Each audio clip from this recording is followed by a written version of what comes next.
Um detalhe muito importante com relação aos efeitos é sobre isso que a gente está falando de adicionar vários efeitos ao mesmo tempo.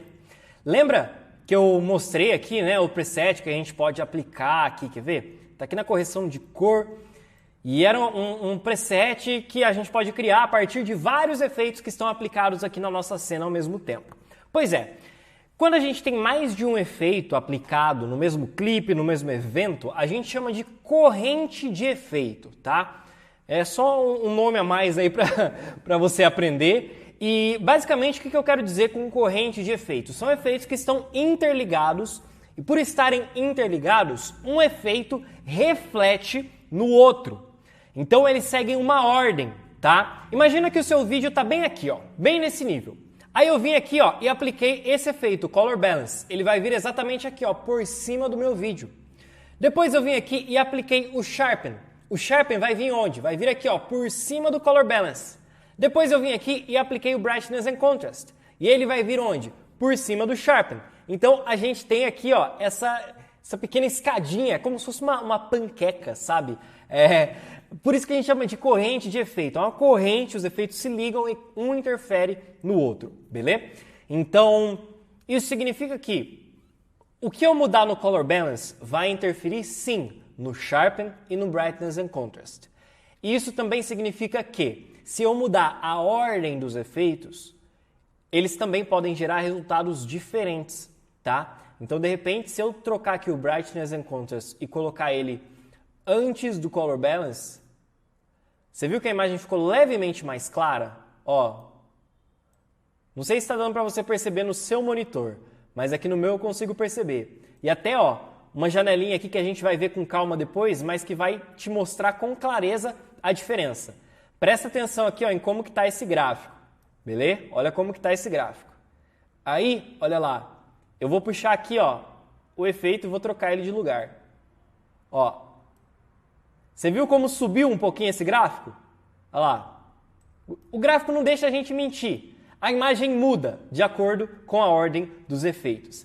Essa mudança pode ser praticamente imperceptível, como é o nosso caso aqui agora, mas, dependendo do efeito, pode ser que ele mude completamente por causa da ordem que você está colocando aqui nesse chain, beleza? Aqui nessa corrente. Então, só se ligue com relação a esse detalhe, não ache que é aleatório, que o efeito pode entrar onde quiser, que está tudo bem. Não, não é bem assim, tá? A ordem importa. Não existe uma ordem certa. Isso é importante falar, não tem uma ordem certa. Não significa que o Balance tem que vir primeiro que o Brightness, ou que o Sharpen tem que vir antes daquilo ou depois daquilo, não. A ordem é aquela que você achar melhor para você trabalhar. Mas, se você alterar essa ordem no meio do processo, o resultado vai mudar. Tenha isso em mente. E aí, uma dica muito importante que eu posso te dar com relação a ter essas correntes de efeitos é que você pode utilizar um recurso que vai te aliviar bastante as pernas caso o seu vídeo fique muito pesado. Porque afinal de contas, quanto mais efeitos a gente tem aqui, mais pesado vai ficando a imagem para ser renderizada aqui no preview. Então, você pode, por exemplo, usar o recurso que chama Render and Replace. Dá uma olhadinha. Eu tenho aqui os efeitos de vídeo aplicados nesse meu primeiro clipe. E eu posso simplesmente clicar com o botão direito nele, vir até o Render and Replace. E aí aqui eu posso fazer algumas configurações. Eu vou colocar aqui, ó, qual que é a região que eu quero exportar, né, que eu quero fazer esse render. No caso, a gente sempre vai deixar aqui a sequência, tá? Porque eu quero esse pedacinho aqui que está na sequência selecionado. O formato, recomendo que seja esse DNxHR, tá? Se não, você pode usar o QuickTime em algum outro formato, como o ProRes aqui, fica a seu critério. Mas eu vou usar aqui o DNxHR. Esse aqui é bem parecido com aquele lance do proxy que a gente já viu, tá? Você pode colocar o destino próximo ao arquivo original e sempre deixe marcado o Include Handles, porque o Include Handles faz com que você tenha um espacinho a mais caso você queira alterar esse corte depois, tá? Afinal de contas, a gente está falando aqui, ó, de renderizar esses efeitos para que eles não precisem ficar sendo processados todos os momentos, né? E aí, o grande trunfo tá bem aqui, ó, no Include Video Effects. Se você quiser renderizar esses efeitos de uma vez, para você não precisar editar eles mais e ficar super leve para você assistir, então marca aqui, ó, Include Video Effects. Ele só não vai mudar, não vai renderizar aqui a opacidade e o remapeamento de tempo, o que é ótimo, tá? Então, Include Video Effects, pode dar um OK e ele vai fazer a análise e vai fazer a transcodificação para te entregar esse arquivo. Beleza?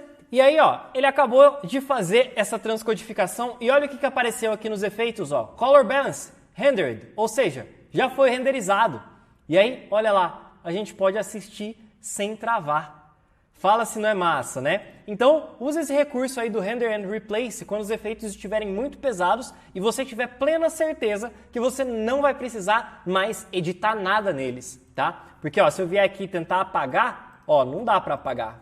Por quê? Porque ele já foi replaced, né? Já foi trocado. Então, a única forma de você voltar atrás nessa decisão é clicando com o botão direito e vindo em Restore Unrendered.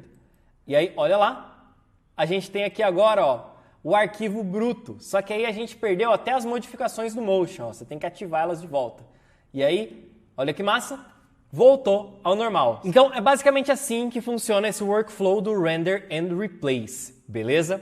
Espero que você tenha gostado dessa dica aí, porque eu uso extensivamente nos meus vídeos e pode te ajudar muito a acelerar a sua edição também, tá?